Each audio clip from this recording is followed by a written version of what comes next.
পোটা আছে ভাইয়ের কাছে প্রচুর, মেলা নাকের পোটা নেবে। পরে আমার ভাইয়া আর ভাবি।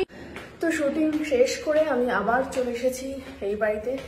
দেখা যাক ভেতরে কি হচ্ছে, কারণ সব্যসাচী ভেতরে আছে। আমি চলে গেছিলাম সোজা শুটিংয়ে।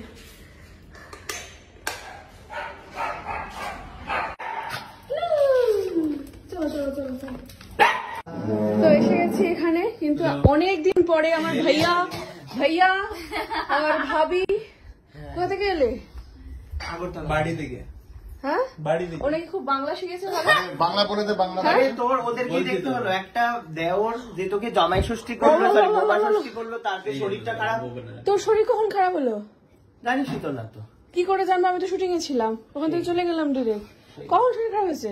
বর এত কথা বলছে, তখন একবার মনে হয় না যে ভাইটার খোঁজ নি কেমন আছে। মানে আমি গেছি মাত্র কতক্ষণের জন্য শুটিং এ? 3টেতে কল ছিল, এইটুকু সময়ের মধ্যে গেছি আমি শুটিং এ। শরীর খারাপ হয়ে সর্দি জ্বর হয়ে একটা কার কাণ্ড। কি করে হলো? এই যে গাড়িতে এসি, বাইরে গরম, প্লাস স্কুবা ড্রাইভিং এ ওখানে ঢুকেছিলাম, তো ওখান থেকে ऊपर से नीचे से सब जगह से पानी आ रहा है। স্কুবা ড্রাইভিং এ ঢুকেছিলি কেন আবার? আরে সেই আন্দামান। ও আন্দামানে, কলকাতায় স্কুবা ড্রাইভিং। তা তুই দুপুরে কি করে ভাবছিলি? দুপুরে তখন তো হয়নি, তখন হবে দেখছি আমি এসি থেকে উঠে গেলাম। হ্যাঁ, তাহলে আমিও তো প্রচন্ড সংসারী ঘরের বউ, সব দিকে নক্ষ দর্পণ থাকবে। কার শরীর খারাপ হলো, কার দুটো ওষুধ লাগবে, সবকিছু নেই। আমি তো সংসারী না, আমি তো কুটনি। সেটাই আমি দর্শকদেরকে বলতে চাই, ও তো কুটলি। কিন্তু তাও আমি ওকে ভালোবাসি, তাও আমি ওকে হচ্ছে এই সমস্ত কিছু অ্যারেঞ্জ করি ওর জন্য, সুন্দর পছন্দের শাড়ি ঠাড়ি কত কিছু করি আমি। দাদা কি ফিরিস?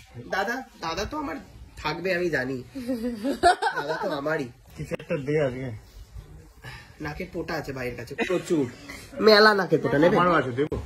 দিবি বলছিস তো? দাদা আমি नहीं जाना है मुझे भाई, जाना है, जाने दो, जाने के बाद ये सब करना चाहिए तुम्हें भी। चुप रखो इसको। तुम लोगों का नहीं होता है सर्दी? अरे हटा।